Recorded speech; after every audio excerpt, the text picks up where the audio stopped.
Hello dear student, in the previous video we have discussed the meaning of funds from operation and loss from operation and also the format to calculate these.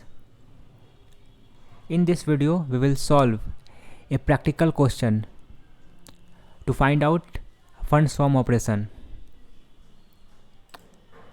इस video में हम लोग एक question solve करेंगे funds from operation निकालने के लिए। Screen पर आप लोग देख रहे हैं एक statement of profit and loss दिया हुआ है और हम लोगों को निकालना है funds from operation. Calculate funds from operation from the following statement of profit and loss of messrs Gopichand and company. Messrs Gopichand and company का statement of profit and loss दिया हुआ है और इस statement of profit and loss के basis पे हमें निकालना है फंड्स फ्रॉम ऑपरेशन। तो कैसे निकलेगा?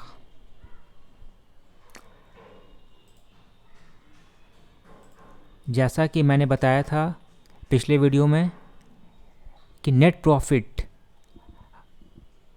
प्रॉफिट और फंड्स फ्रॉम ऑपरेशन दोनों दो अलग अलग चीज़ है। नेट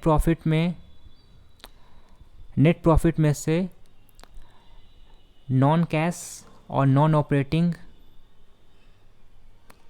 इनकम को घटाया जाता है और नॉन कैश और नॉन ऑपरेटिंग एक्सपेंसेस को जोड़ा जाता है और जो रिजल्टिंग फिगर आता है वो होता है फंड्स फ्रॉम ऑपरेशन। तो फंड्स फ्रॉम ऑपरेशन निकालने के लिए हमें नेट प्रॉफिट में से नॉन कैश और नॉन ऑपरेटिंग इनकम को घटाना होगा और नॉन कैश और नॉन ऑपरेटिंग एक्सपेंसेस को जोड़ना होगा। तो ये हम लोग दो मेथड से बना सकते हैं। एक मेथड है स्टेटमेंट के फॉर्म में और दूसरा मेथड है लेजर के फॉर्म में। तो इसका सॉल्यूशन मैं करूँगा लेजर के थ्रू।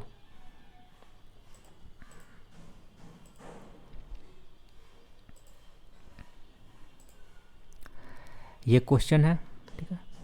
तो सबसे पहले आप लोग देख लो adjusted profit and loss account का फॉर्मेट।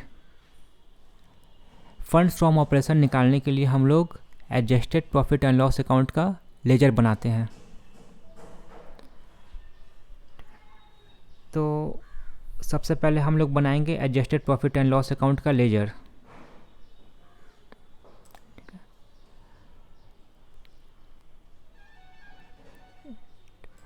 लेजर बनाने के बाद नेट प्रॉफिट दिया हुआ है इस क्वेश्चन में 1,20,000 रुपये। इस नेट प्रॉफिट को हम लोग लिख देंगे adjusted profit and loss account के डेबिट साइड में। To net profit 1,20,000। अब इस क्वेश्चन से हमें सिर्फ और सिर्फ दो तरीके का आइटम लेना है। पहला non cash and non operating income और दूसरा item non cash and non operating expenses. सिर्फ दो तरीके का आइटम को छांटना है बस। तो जाहिर सा बात है कि non cash and non operating income का आइटम भी इनकम हेड में ही होना चाहिए। तो इनकम हेड ये रहा, ये है इनकम हेड। इसमें तो सिर्फ 3 आइटम है। तो अब ये 3 आइटम में से हम लोग को छांटना है कि कौन सा आइटम नॉन कैश और नॉन ऑपरेटिंग इनकम है। तो देखिए profit on sale of machine ये है, profit on sale of machine ये है non operating income. Refund of tax ये भी नॉन ऑपरेटिंग इनकम है। डिविडेंड रिसीव्ड ये भी नॉन ऑपरेटिंग इनकम है, ठीक है। तो नॉन ऑपरेटिंग इनकम को हम लोग कहाँ लिखते हैं, याद कीजिए, adjusted profit and loss account के क्रेडिट साइड में लिखते हैं, ठीक है। Adjusted profit and loss account के क्रेडिट साइड में हम लोग लिखते हैं नॉन फंड या नॉन कैश और नॉन ऑपरेटिंग इनकम का आइटम्स।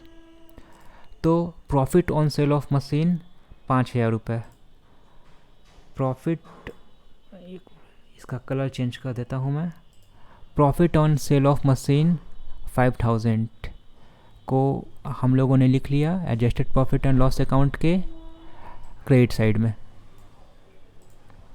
रिफंड ऑफ टैक्स 2,500 को हम लोगों ने लिख लिया adjusted profit and loss account के क्रेडिट साइड में।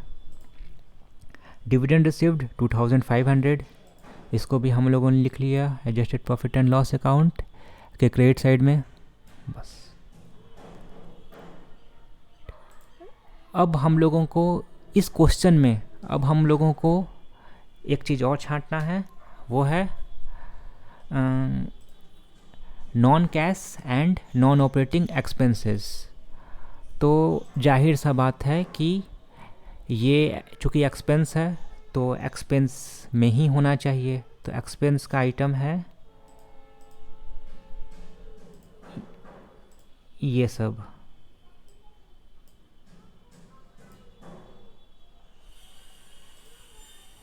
एक मिनट, एक्सपेंस का आइटम है ये सब। ये नीचे वाला भी है, टैक्स प्रोविज़न भी एक्सपेंस होता है। तो इतना एक्सपेंसेस में से हमें छांटना है non cash and non operating expenses. मैं बार बार ये वर्ड रिपीट कर रहा हूँ, non cash and non operating expenses और non cash and non operating income. ये बहुत इम्पॉर्टेंट है ये वर्ड, और कौन कौन सा आइटम आता है इसके अंदर ये लिस्ट मैं आप लोगों को अलग से दे दूँगा। तो कौन कौन सा है non cash and non operating expenses, ये हम लोगों को जानना है। सैलरी नहीं है, सैलरी होता है operating expense. Rent and taxes ये भी ऑपरेटिंग एक्सपेंस। कमीशन ये भी ऑपरेटिंग एक्सपेंस। डिस्काउंट ये भी operating expense. Provision for depreciation ये है नॉन कैश एक्सपेंस, ये होगा। ट्रांसफ़र टू जनरल रिज़र्व, ठीक है, ये भी है non operating expense. Loss on sale of investment non operating expense. Discount on issue of debenture non cash expense. Preliminary expenses non operating expenses. Selling expense business का operating expense होता है। Tax provision, ठीक है, tax provision business का non operating expense होता है। तो ये आइटम जो आइटम पे मैंने टिक लगाया है वो है non cash and non operating expenses. तो ये सब आइटम का एंट्री हमें करना है adjusted profit and loss account के डेबिट साइड में। तो एंट्री करते हैं हम लोग। Provision for depreciation 16,000 to provision for depreciation, एक मिनट मैं इसको साफ़ कर देता हूँ बोर्ड को।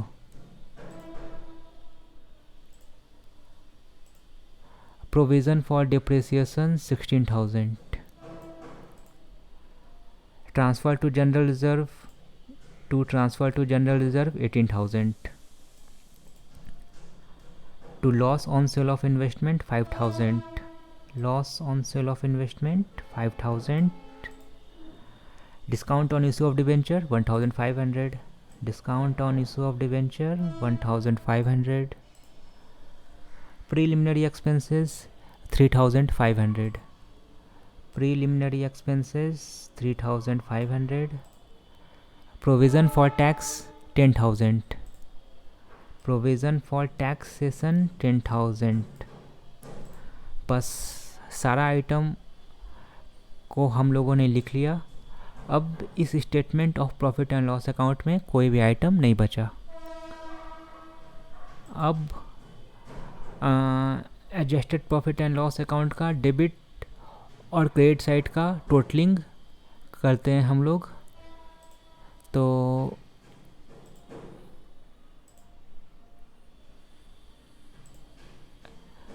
डेबिट साइड का टोटल होता है 1,74,000। डेबिट साइड का टोटल में इतना आइटम, ये इतना आइटम्स को ऐड करने पे आता है 1,74,000।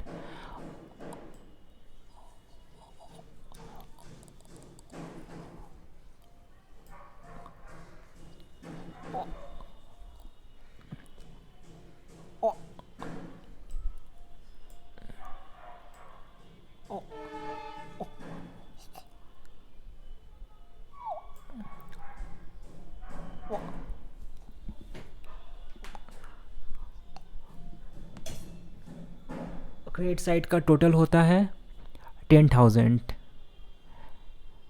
ये तीन आइटम को ऐड करने पे आता है 10,000। तो 1,74,000 में से 10,000 को घटाएंगे तो 1,64,000 बचेगा बैलेंसिंग फिगर, जिसको हम लोग बोलेंगे funds from operation.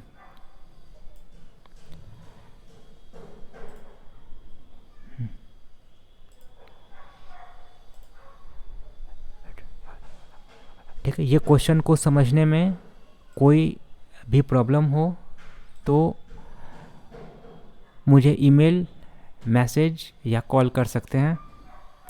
Thank you.